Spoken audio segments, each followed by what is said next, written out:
Start thinking about Ukraine's endgame. Ukraine faces unprecedented risks as the U.S. presidential election approaches.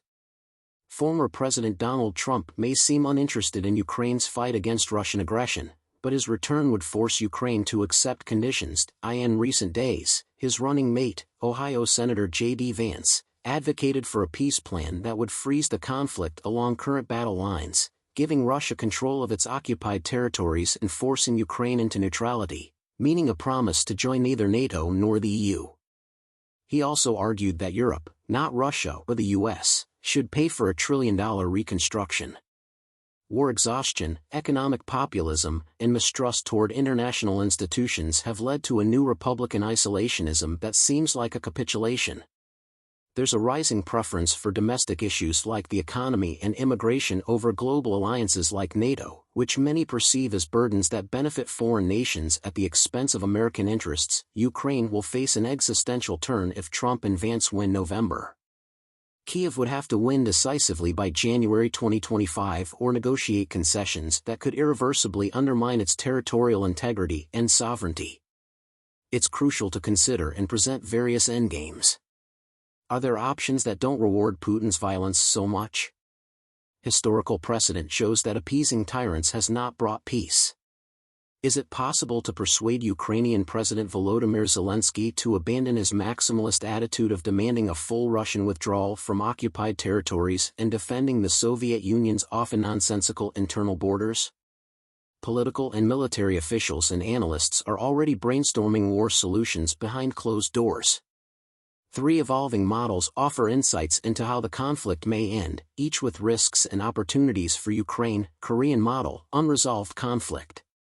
An outcome similar to the 1953 Korean Peninsula ceasefire left North and South Korea in a military standstill. Both sides claim the right to reunify on their terms, freezing the war for decades.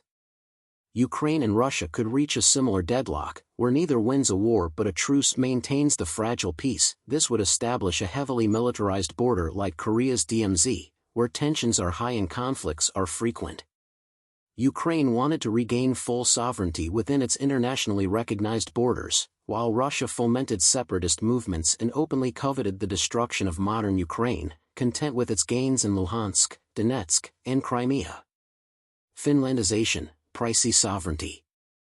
Finnish experience in the 1940 Winter War with the USSR suggests another way.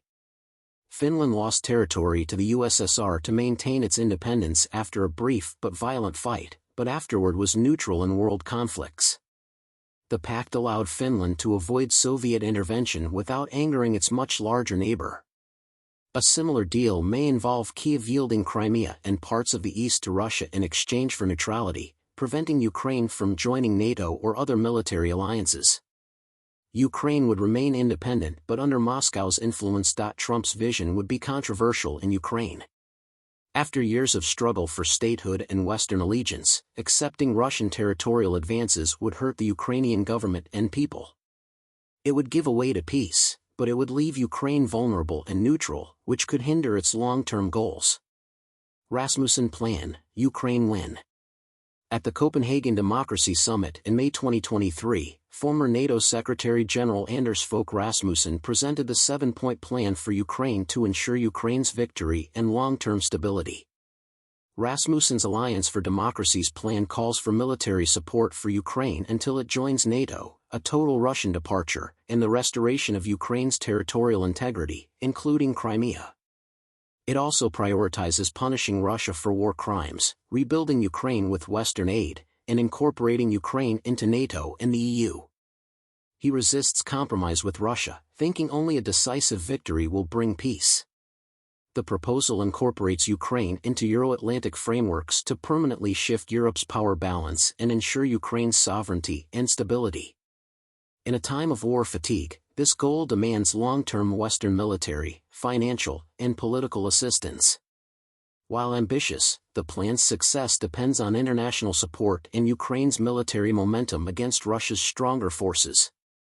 Trump will likely oppose this, and Harris may too. Since the Rasmussen plan has no deadline, it is likely that even he considers it utopian. He doesn't mention an interim phase, so we'll provide one. Divided Ukraine, Cold War Germany redux. Ukraine would divide into two nations affiliated with opposing world powers in this post-war scenario, similar to Cold War Germany. Zelensky would benefit greatly from Western Ukraine joining NATO and the EU, but Crimea, Donetsk, and Luhansk would remain under Russian authority. This would codify the de facto divide, changing Europe's eastern flank geopolitics. The demarcation line would not encompass all of Russia's acquired territory because the front stretches deeper into eastern Ukraine. Thus, any side can declare a triumph, and the setup feels temporary. Naturally, such a split would be dangerous. Splitting Ukraine would irreparably damage its territorial integrity and escalate NATO-Russia tensions. But for many, it may appear like a sensible solution to avoid violence while respecting regional geopolitics. Importantly, reunification, as in Germany, may achieve Rasmussen's ambitions.